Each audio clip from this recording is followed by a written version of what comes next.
PCS current news में आज का हमारा विषय है वीर रथ पार्क। सबसे पहले देख लेते हैं पूरे एपिसोड में किन किन मुद्दों पर बात करेंगे।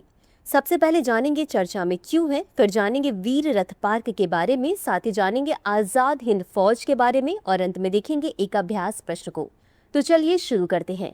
हालिया खबरों के अनुसार उत्तर प्रदेश के नोएडा में स्वतंत्रता संग्राम के वीरों की स्मृति में एक म्यूजियम और ओपन थिएटर सहित वीर रथ पार्क का निर्माण किया जाएगा। अब जान लेते हैं वीर रथ पार्क के बारे में। यह पार्क कुल 32 स्वतंत्रता सेनानियों की विरासत को संरक्षित एवं प्रदर्शित करने के उद्देश्य से Noida greater Noida express way के समीप स्थित नलगढ़ गांव में स्थापित किया जा रहा है। ऐतिहासिक दृष्टि से नलगढ़ गांव शहीद भगत सिंह, राजगुरु सुखदेव, सुभाष चंद्र बोस और आजाद हिंद फौज के कर्नल करनैल सिंह की शरण स्थली रहा है।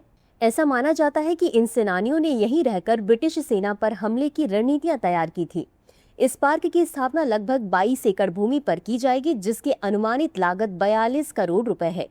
इस पार्क में एक संग्रहालय भी होगा, जिसमें शहीदों की पत्थर की मूर्तियां और सूचनात्मक प्रदर्शन लगाए जाएंगे। संग्रहालय की दीवारों पर स्वतंत्रता सेनानियों और सेना के जवानों की कहानियां भी अंकित की जाएंगी। युद्धकालीन टैंक और लड़ाकू विमान प्रतीकात्मक रूप से भारत की सैन्य विरासत को प्रदर्शित करेंगे, जबकि लेजर शो देशभक्ति की भावना को प्रेरित करेगा। ओपन एयर थिएटर में भारत की स्वतंत्रता पर आधारित सांस्कृतिक कार्यक्रम आयोजित किए जाएंगे। अब जान लेते हैं आजाद हिंद फौज के बारे में।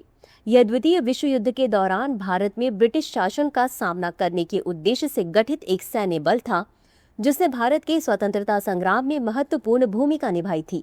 गठन मोहन सिंह, उन्होंने भारतीय युद्धबंदियों से एक सेना गठित करने का प्रस्ताव और जापानी समर्थन प्राप्त किया। उन्होंने शुरुआत में आईएनए का नेतृत्व किया, जिसमें लगभग 40,000 सैनिकों की भर्ती की गई। हालांकि सैनिकों की संख्या को लेकर जापानियों के साथ संघर्ष के कारण उन्हें हटा दिया गया। रासबिहारी बोस, ये अनुभवी क्रांतिकारी थे और इन्होंने आईएनए के लिए समर्थन जुटाने में महत्वपूर्ण भूमिका निभाई और टोक्यो में भारतीय स्वतंत्रता लीग का गठन किया।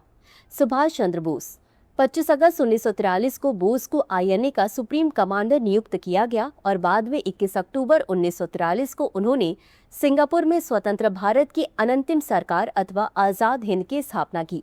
इसे जापान, जर्मनी, इटली और चीन सहित 9 देशों द्वारा मान्यता दी गई।